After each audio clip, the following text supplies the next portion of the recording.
member and staffer on both sides of the aisle who work for the work you do to represent your constituents and hold government accountable. My name is Gary Shapley. I have worked as a special agent for IRS criminal investigation for 14 years. I have risen to become a senior leader in the organization and currently supervise 12 elite agents in the International Tax and Financial Crimes Group. I have worked directly with United States attorneys in multiple districts and have supervised or investigated cases in more than a dozen United States attorneys' offices across the country. I have led, planned, or executed undercover operations or search warrants in more than a dozen countries. I have investigated and managed some of the largest cases in the history of the agency, recovering more than $3.5 billion for the United States taxpayer. In this country, we believe in the rule of law, and that applies to everyone. There should not be a two-track justice system depending on who you are and who you're connected to. Yet, in this case, there was. Based on my experience, I'm here to tell you that the Delaware U.S. Attorney's Office and Department of Justice handling the Hunter Biden tax investigation was very different from any other case in my 14 years at the IRS. At every stage, decisions were made that benefited the subject of this investigation. For example, prosecutors concealed contents of Hunter Biden's laptop from investigators. DOJ slow-walked steps to include interviews, serving document requests, and executing search warrants. Warrants that were ready as early as April of 2020, but were delayed until after the November 2020 election and never pursued. Investigators were not allowed to follow up on WhatsApp messages from Hunter Biden's Apple iCloud backup, where he suggested he was sitting next to his father. Assistant United States Attorney Leslie Wolf cited the optics of executing a search warrant at President Biden's residence as a deciding factor for not allowing it, even though she agreed that probable cause existed. Prosecutors instructed investigators not to ask about the big guy or dad when conducting interviews. The Biden transition team was tipped off about interviews the night before the investigation went overt, a fact my FBI counterpart confirmed to this committee in a recent testimony, where the result was that only one witness spoke to investigators that day. These are just some of the examples of how our investigation was stymied. I'm not here to support partisan agendas on either side. I'm here because our tax system relies on the American people having confidence it is administered fairly and equally for everyone, regardless of your last name or political connections. If the handling of this case was inappropriate, it doesn't matter whether it happened under a Republican or Democrat administration. Whether you agree with my concerns about the unethical slow-walking and preferential treatment in this case, you can be sure that my testimony is true and correct to the best of my ability. Unfortunately, the way this has already been handled by some members and the media has done immeasurable damage to future would-be whistleblowers. I have been attacked as incompetent and falsely accused of being a liar, a leaker, or both, all by people who know nothing about me or the facts of this case. Some question if I should even be called a whistleblower, suggesting that my disclosures are not legally protected merely because they don't like what I'm saying. We've seen this shoe on the other foot before, and some Republicans have made the same error, so there's plenty of blame for both sides. The cycle of villainizing or canonizing government employees who report what they believe is wrongdoing has to stop. When I first started noticing deviations from the normal investigative process around June 2020, I did not run to Congress to air grievances. Instead, I documented my concerns and made internal protected disclosures to my chain of command. I tried to give the prosecutors the benefit of the doubt for a very long time. After our investigation had largely concluded by the end of 2021, the IRS recommended charging Hunter Biden with multiple felonies and several misdemeanors for the tax years of 2014 through 2019. The Delaware Assistant United States Attorneys and Tax Division trial attorneys supported charging the felonies and misdemeanors listed in Exhibit 2 of my interview transcripts on page 44 and 45, which were officially referred to the Department of Justice Tax Division in February of 2022. This case was presented to the Washington, D.C. U.S. Attorney's Office in or around March 2022. In April 2022, in a hearing, Attorney General Garland was asked how the American people could be confident the administration was conducting a serious investigation into the president's own son. Attorney General Garland responded by saying, because we put the investigation in the hands of a Trump appointee. He led Congress to believe the case was insulated from improper political influence because all decisions were being made exclusively by Delaware United States Attorney David Weiss, but that was not true. The Justice Department allowed the president's political appointees to weigh in on whether to charge the president's son. after United States Attorney for D.C., Matthew Graves, appointed by President Biden, refused to bring charges in March 2022, I watched United States Attorney Weiss tell a room full of senior FBI and IRS senior leaders on October 7, 2022, that he was not the deciding person on whether charges were filed. That was my red line. I had already seen a pattern of preferential treatment and obstruction. Now United States Weiss was admitting that what the American people believed based on the Attorney General's sworn statement was false. I can no longer stay silent. In November of 2022, the statute of limitations was set to expire for the 2014 and 2015 charges in D.C., which included the 2014 felonies for the attempt to evade or defeat tax and fraud or false statement regarding bereavement income earned by Hunter Biden in those years. The statute of limitations had been extended through a tolling agreement with Hunter Biden's defense counsel, and they were willing to extend it past November 2022. Weiss allowed those to expire. Prosecutors presented the 2017, 2018, and 2019 criminal tax charges to the Central District of California around September of 2022, only after President Biden's nominee, Martin Estrada, was confirmed. In January of this year, I learned Estrada had declined to bring the charges. For all intents and purposes, the case was dead with the exception of one gun charge that could be brought in Delaware. And yet, when Senator Chuck Grassley asked Attorney General Garland about the case in March 2023, Garland testified, "The United States Attorney has been advised he has full authority to make those referrals you're talking about or to bring cases in other districts if he needs to do that. He has been advised that he should get anything he needs." After the October 7 red line meeting, there was no way to reconcile United States Attorney Weiss's statement, his office's actions with Attorney General Garland's public testimony. I am 100% certain of what Delaware U.S. Attorney's Office did in seeking approval from political appointees in D.C. and California. The New York Times reported that it has independently confirmed the charges being presented and declined in California. Plenty of other witnesses are familiar with these facts, in addition to those who witnessed U.S. Attorney Weiss's private admission. I encourage them to step forward and tell the truth about what happened and what they heard. Let me be clear, although these facts contradict Attorney General Garland's testimony and raise serious questions for you to investigate, I have never claimed to have evidence that Attorney General Garland knowingly lied to Congress.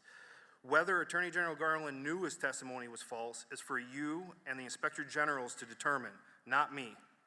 The same is true for United States Attorney Weiss's 3 letters to Congress since June 2023. It is for others to investigate and determine whether those letters contain knowingly false statements. However, it's clear that United States Attorney Weiss's story to the American public has evolved. He's gone from unequivocally echoing Attorney General Garland to just 1 month later corroborating the disclosures we made about limits on his authority. Weiss first said he can charge anywhere, and then admitted he's geographically limited. To go beyond those limits, Weiss later admitted he had to partner or get special authority. Garland said Weiss has authority. United States Attorney Weiss said he's been assured he would get authority. If he never requested or denied special authority from Attorney General Garland, as he told us on October 7, the American public deserves to hear why he allowed 2014 and 2015 D.C. charges to expire. No number of carefully worded denials or evolving half-truths can overshadow this stark fact. United States Attorney Weiss and Attorney General Garland will each be sitting before these committees one day. They will have to admit that despite all their obfuscation, the absolute fact is that this case was presented to 2 presidentially appointed U.S. attorneys in D.C. and California. That no charges were brought in those districts tells you everything that you need to know.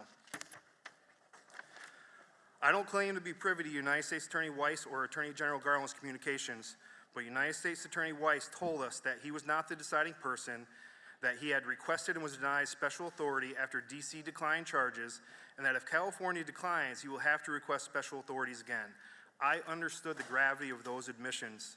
Whether full responsibility lies with United States Attorney Weiss or Attorney General Garland is for Congress, the Inspector Generals, and ultimately the public to decide. When I decided after October 7th to come forward and began researching whistleblower attorneys, I wanted to abide by the law in every way as I navigated the complex taxpayer privacy and grand jury secrecy statutes. I carefully followed the whistleblower process to the letter with the advice of counsel at every step. I am fortunate to be represented by Mark Lytle, a federal prosecutor for 25 years, including 5 years with the Department of Justice Tax Division. I'm also grateful for Empower Oversight, a nonprofit whistleblower group whose president, Tristan Levitt, was previously nominated by President Biden to the Merit Systems Protection Board and unanimously confirmed by the United States Senate. While some have tried to paint me with a partisan brush because this charitable organization employs some former staffers to GOP members on Capitol Hill, their expertise developed working for the patron saint and whistleblower, Senator Chuck Grassley, has been invaluable. Meanwhile, the Biden family attorneys appear to be representing Hunter Biden, President Biden, and the Department of Justice, and they are not working for free. It has been reported in public sources that there is a large fund paying for legal fees for Biden family attorneys. The source of those funds is unknown. They have virtually unlimited resources to pursue their agenda, while my motives are questioned simply for finding competent representation from a small nonprofit that helps whistleblowers. Groups such as Empower Oversight and Whistleblower Aid are the only path to ensure whistleblowers like me are heard and receive competent advice. My intention was not to be your sole source of information, and I implore you to take the necessary steps to obtain as much evidence as possible from as many sources as possible to be able to fully inform your conclusions. I'm confident that after you have done that, both sides will find serious issues with the Hunter Biden investigation that closely align with my testimony. No matter your party, I am not your opposition.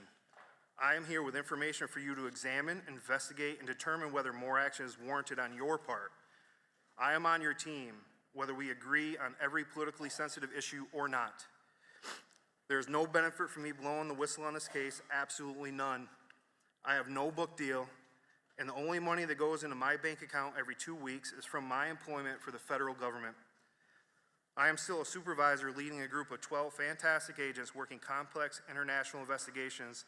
Unfortunately, to this day, my immediate supervisors are retaliating against me for making protected disclosures.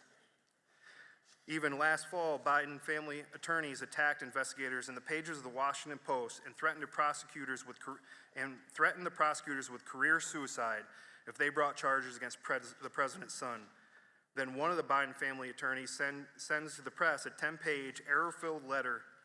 It attacked me with innuendo, false statements, and baseless speculation that I had leaked information to the Washington Post.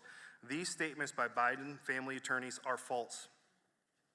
In conclusion, to the American people for whom this body works, I implore you to look at the facts, not agenda-laced statements from either side of the aisle. I am the average American citizen who worries about how I will send my kids to college and if I'll ever have enough money to retire, just like most people watching this today. I am the first person in my family to go to college. It was not an Ivy League school, and I don't have a network of rich and powerful friends to help me weather the storms of retaliation and character assassination.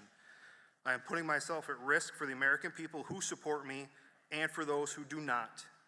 At the end of the day, I'm just a small-town kid from Norwich, New York, who worked hard to get where I am and will never compromise my integrity.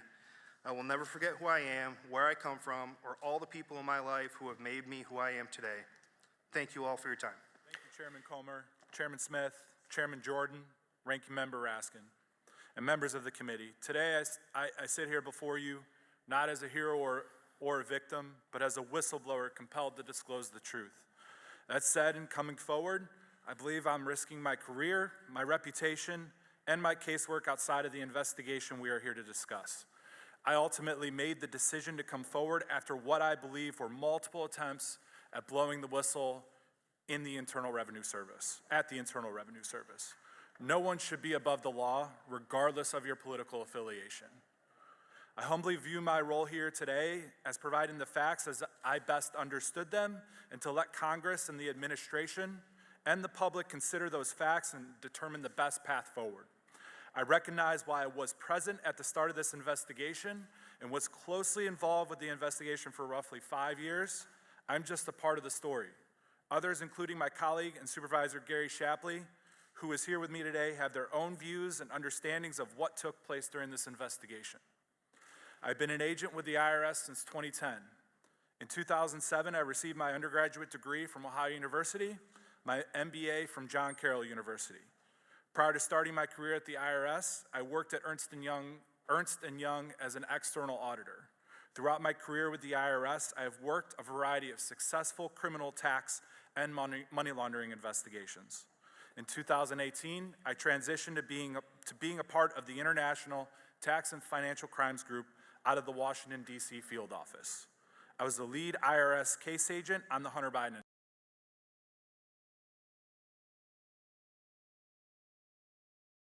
investigation. I've recently discovered that people are saying that I must be more credible because I'm a Democrat who happens to be married to a man. I'm no more credible than this man sitting next to me due to my sexual orientation or my political beliefs. The truth is, my credibility comes today from my job experience with the IRS and my intimate knowledge of the agency's standard and procedures. I was raised and have always strived to do what is right. Although I do have my supporters, others have said that I am a traitor to the Democratic Party and that I am causing more division in our society. I implore you to consider that if you were in my position with the facts as I have stated them, ask yourself if you would be doing the exact same thing. I hope that I am an example to other LGBTQ people out there who are questioning doing the right thing at the potential cost to themselves and others. We should always do the right thing, no matter how painful the process might be. I kind of equate this to the experience and feelings I encountered when coming out. It was honestly one of the hardest things I ever had to go through. I contemplated scenarios that would have been highly regrettable, but I did what is right, and I'm sitting here in front of you today.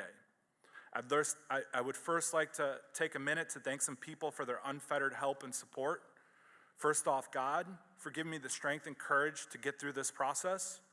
My husband, who has been my rock, has put up with me, my stress, and has had to deal with his personal information being out there. My attorney, Dean Zerby, who has agreed to represent me through this matter pro bono, and someone who has provided me so much help and guidance. My colleagues from the Hunter Biden investigation. The work that was done on this case is tremendous, but seems to be overshadowed by what is happening here today. And I just want to say to the investigative team that I am thankful for having worked with you. I also want to thank my family and friends back home in Northeast Ohio and Georgia. I don't live in the DC area. I had to fly here and have had to pay out of pocket for all my travel-related expenses in being a whistleblower.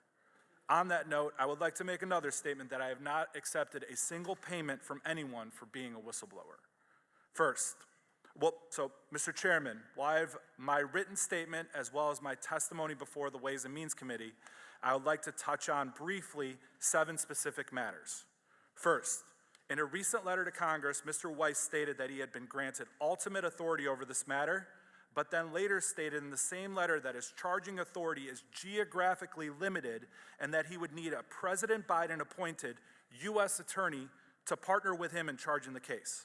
Mr. Weiss stated that he was making all decisions necessary to preserve the integrity of the prosecution consistent with federal law, the principles of federal prosecution, and departmental regulations.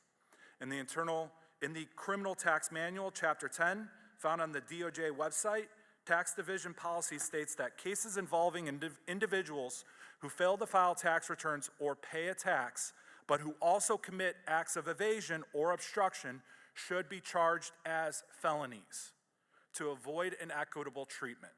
In early August of 2022, federal prosecutors from the Department of Justice Tax Division drafted a 99-page memorandum. In so, they were recommending for approval felony and misdemeanor charges for the 2017, 18, and 19 tax years.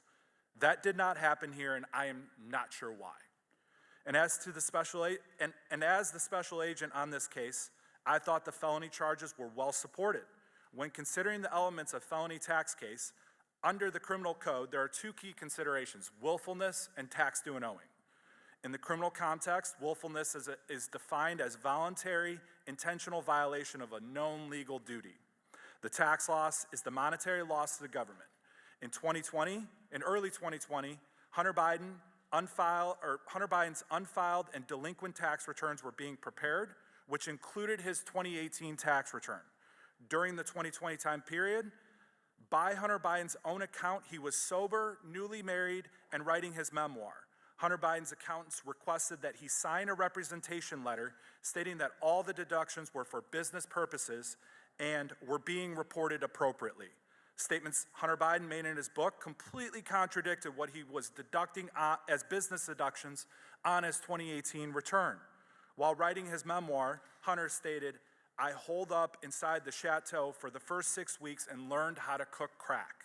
Hunter Biden allegedly falsely claimed business deductions for payments made to the Chateau Marmont, a hotel room for his supposed drug dealer, sex club memberships, falsely referenced on the wire as a golf membership, hotels he was blacklisted from, and a Columbia University tuition payment for his adult daughter. All of these items were used to support the willfulness element for felony tax evasion. These false deductions claimed by Hunter Biden caused a false return to be prepared that underreported his total income by approximately $267,000 and a loss to the U.S. Treasury of $106,000. Second, with respect to the 2014 tax year, Hunter Biden did not report any of the money he earned from Burisma for the 2014 tax year, which would have been a tax loss to the government of $124,000. According to my previous testimony, Hunter Biden did not report this income to the IRS or pay tax on this source of income. There is nothing that I see in the public documents as to the Department of Justice's action against Hunter Biden that indicate that Hunter Biden will be required to pay tax on this Burisma income from 2014 or amend his 2014 tax return. I would like to note that the plea agreement, when released, may provide a greater understanding. Third, I would like to make clear that the charging document for the District of Delaware, Hunter Biden was charged with failure to timely pay his taxes for 2017 and 18 in excess of $100,000 for each tax year. On Hunter Biden's 2017 and 18 tax returns, Hunter reported taxes owed of approximately $581,000 and $620,000 respectively. This tax amount in 2018 would not have included the alleged additional tax due and owing from the filed false return of $106,000. Thus, as I read the public documents as the Department of Justice action against Hunter Biden, there is nothing that indicates Hunter Biden will be required to amend his false tax return for 2018.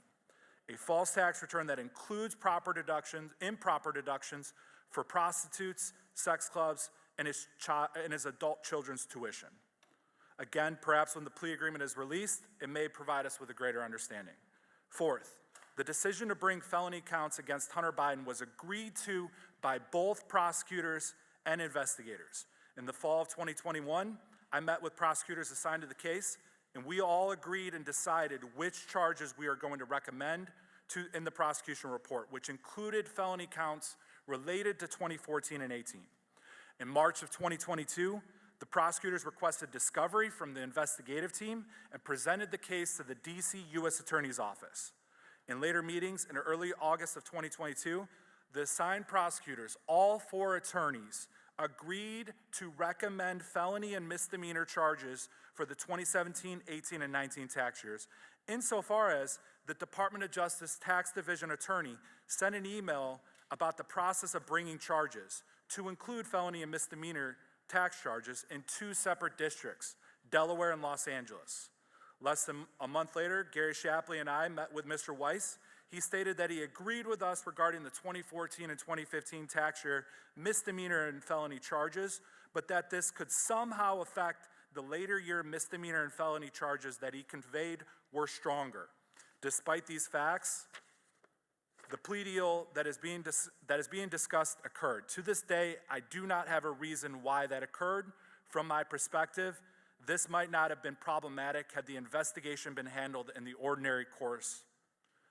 Fifth, as I had previously testified and is contained in my written testimony, I have outlined for you some instances in which assigned prosecutors did not appear to follow the normal investigative process, slow-walked the investigation, and put in place unnecessary approvals and roadblocks from effectively and efficiently investigating the case. A number of times we were not able to follow the facts.